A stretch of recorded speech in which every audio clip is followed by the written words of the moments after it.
Hi friends, welcome to all. இந்த பதிவில் GST தொடர்பான செய்திகள் மற்றும் பதில்களை பார்க்கலாம்.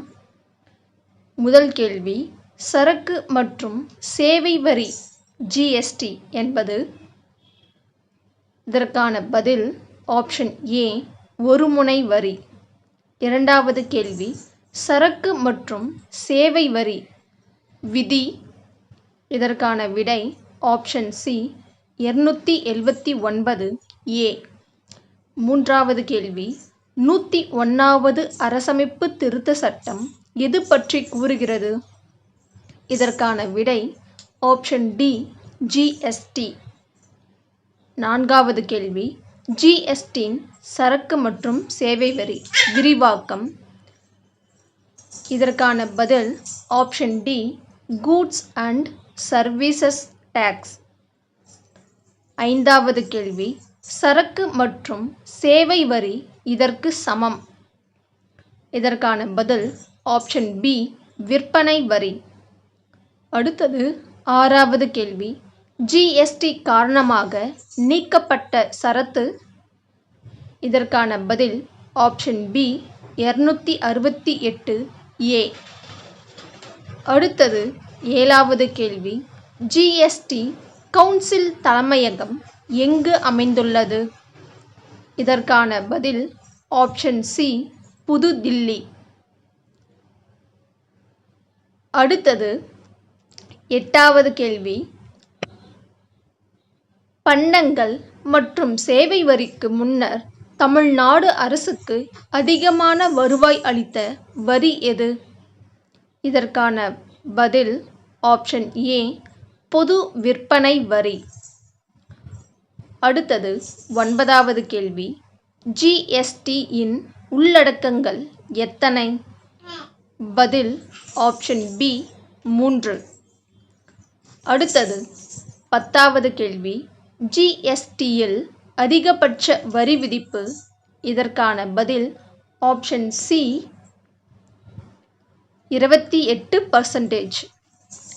அடுத்தது 11வது கேள்வி, ஒருங்கிணைந்த பண்டங்கள் மற்றும் பணிகள் வரி ஐஜிஎஸ்டி என்பதில் ஐ குறிப்பது? இதற்கான பதில் டி, இன்டகிரேட்டட். அதாவது ஐஜிஎஸ்டியில் ஐ வந்து இன்டகிரேட்டட்.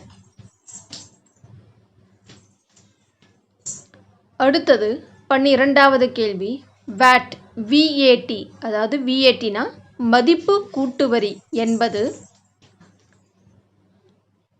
விடை ஆப்ஷன் பி, பலமுனை வரி. அடுத்தது 13வது கேள்வி, விஏடி முதலில் அறிமுகப்படுத்தப்பட்ட இந்திய மாநிலம் எது? பதில் ஆப்ஷன் சி, ஹரியானா. அடுத்தது 14வது கேள்வி, விஏடி வரி ஹரியானாவில் முதலில் அறிமுகப்படுத்தப்பட்ட ஆண்டு? பதில் ஆப்ஷன் ஏ, 2003. அடுத்தது 15வது கேள்வி, ஒரு நாடு ஒரே மாதிரியான வரி என்பதை எந்த வரி உறுதிப்படுத்துகிறது? இதற்கான பதில் ஆப்ஷன் ஏ, ஜிஎஸ்டி. 16வது கேள்வி, எஸ்ஜிஎஸ்டி என்பதில் எஸ் குறிப்பது? இதற்கான பதில் ஆப்ஷன் டி, ஸ்டேட். அடுத்தது 17வது கேள்வி, சரக்கு மற்றும் சேவை வரி கவுன்சிலின் முதல் தலைவர் யார்? இதற்கான பதில் ஆப்ஷன் டி, அருண் ஜேட்லி. அடுத்தது 18வது கேள்வி, ஜிஎஸ்டி கவுன்சிலின் தலைவராக யார் செயல்படுவார்? இதற்கான பதில் ஆப்ஷன் சி, மத்திய நிதி அமைச்சர். அடுத்தது 19வது கேள்வி, ஜிஎஸ்டி வரி அமைப்பை அமுல்படுத்த பரிந்துரைத்த குழு?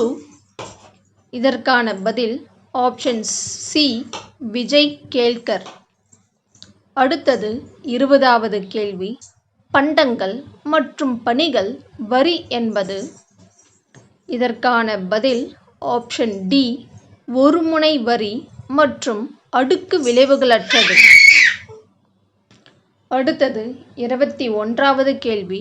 இந்தியாவில் வருமான வரி சட்டம் முதலில் அறிமுகப்படுத்தப்பட்ட ஆண்டு?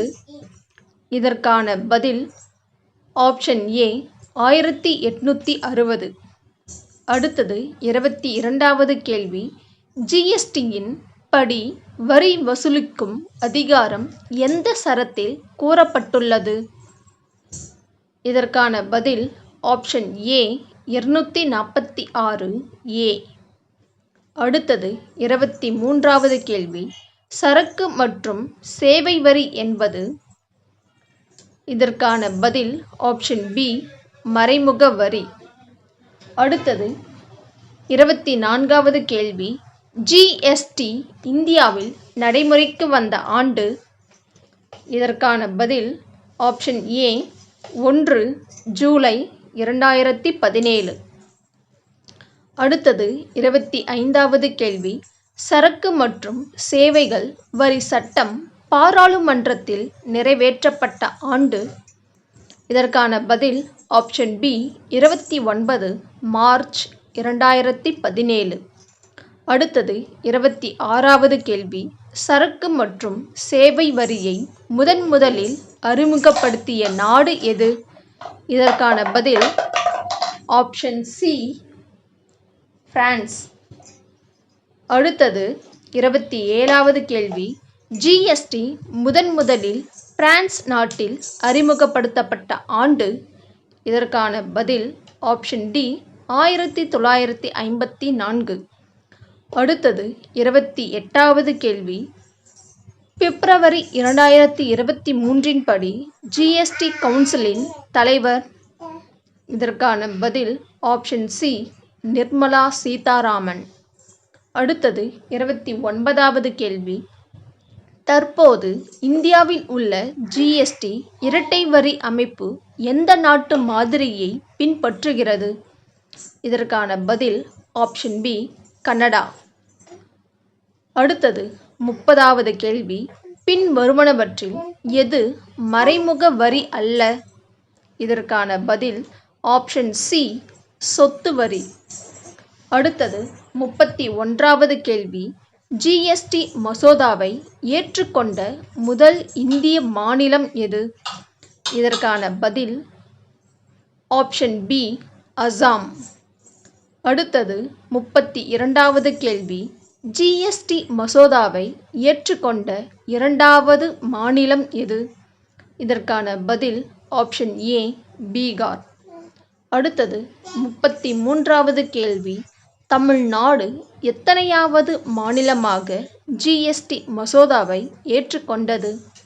இதற்கான பதில் option D 28. All the best friends. அடுத்த வீடியோவில் சந்திப்போம்.